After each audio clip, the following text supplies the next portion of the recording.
Hello, sports fans. It's your boy Scott Proctor, and we're back with another episode of the Straight from the Source. We got a special one today because we got a brother-sister duo joining us for the very first time. We're here with Arike Ogunbowale, the 2020 WNBA scoring champion, back-to-back All-Star for the Dallas Wings. They're her brother, Dare Ogunbowale, a former captain of the Wisconsin Badgers football team, a 5-year NFL vet now playing for the Houston Texans. Thanks so much for joining us. Now, I want to start with the fam. Obviously, you were born in the United States. Shout out on Milwaukee, where we're located here right now.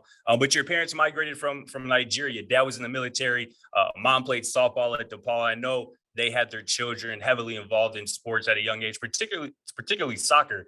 But how impactful were your parents to the success of you and your siblings? Huge, man, huge. My dad, he was definitely on us when we were younger as far as working hard, you know what I'm saying, being real attentive to details. And then my mom, she was just the athlete. You know, she was the one that we got all our God-given abilities from. She was raised in Rockford, went on to play softball at DePaul, set a bunch of records.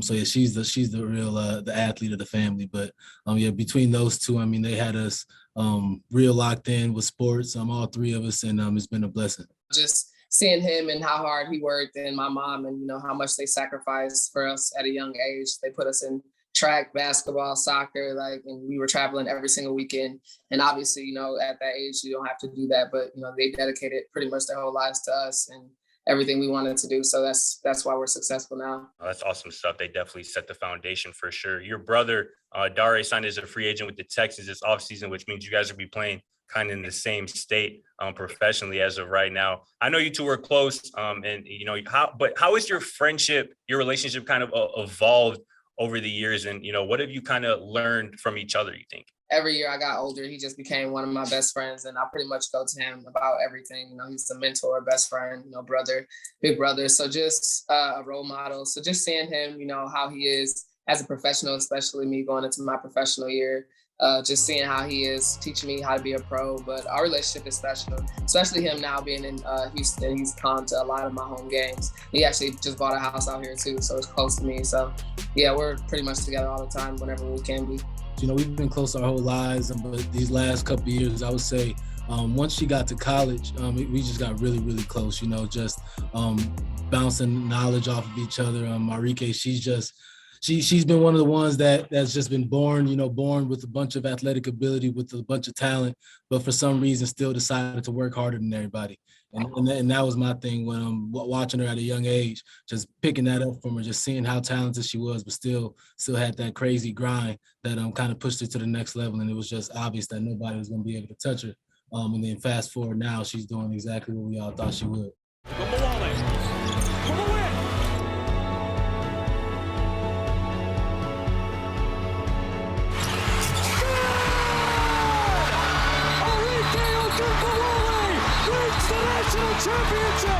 Arike, your legendary national championship winning shot back in 2018 was the focus of a Buick commercial that aired during the NCAA tournament. I'm sure you're familiar with it, highlighting kind of how classic moments in women's sports such as those kind of go unseen by too many people. What did you think of that commercial and its message, and how do you kind of view the landscape of women's sports, particularly the WNBA, in terms of viewership and popularity at this point? Yeah, I think it's gradually gaining, you know, popularity. I see it a lot on social media, whether it's Twitter, Instagram, all the apps. You know, I feel like people are tuning in, but people still can tune in more, and I think that'll help if you put games on TV. It shows when they put it on TV, people watch it. So just easier access, I think, would just help the sport in general. Dare, you walked on at Wisconsin before being named the team captain, earning an NFL Combine invite. How has your path, and it didn't come with a lot of offers, recognition out of high school. How has it, led to you not only landing, but sticking in the NFL? And, what advice do you kind of have for young guys kind of coming up in similar situations? There's been a bunch. I feel like there's just, when you have a quote unquote journeyman road in the NFL and through college, there's just a bunch of variables that kind of have to go your way. First off, my grades, in high school, I had good grades, and that was the only way I could walk on at a school like Wisconsin, just having good grades.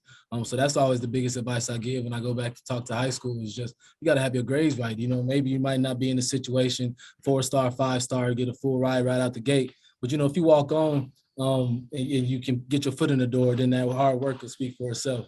And then after that, it was just take advantage of opportunities, man. It was just, opportunities came and, I kind of was ready for it. I'm never really was one to think about luck, you know what I'm saying? It was just like, if God put the opportunity in my way, I would definitely make sure I took advantage of it. And obviously sometimes I didn't, sometimes in college I didn't make the play when I had the chance, but there was always another opportunity. So that was my biggest thing is take advantage of opportunities. You were named a captain of the Tampa Bay Bucks back in 2019. What's something you've learned, during your time in the NFL that, you weren't necessarily aware of or prepared for beforehand?